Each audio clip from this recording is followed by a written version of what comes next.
Hello everyone, it's me JP from UniqueTutorials. Today in this video I'll show you how to create your own icon without using any third-party software in Windows computer. So without further more delay, let's begin. So firstly, just open the pen application and now just click on this resize icon. Now just select the pixels. Now you can set any value, so I'll just set it here to 256 and click on OK. Now you can use a pencil or you can use the geometric symbols also, whichever symbols you want. So I'll just use it here. You can use a pencil also if you want to draw it. You can put colors also.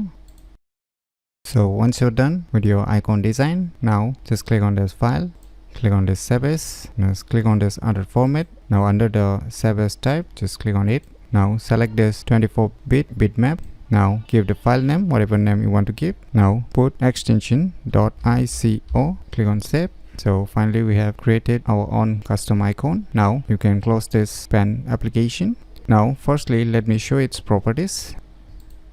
So you can see here it's .ico, that is the icon file. Now let us try to apply this icon file on any other application's icon. So just right mouse click where you want to apply the respective icon. Click on this properties.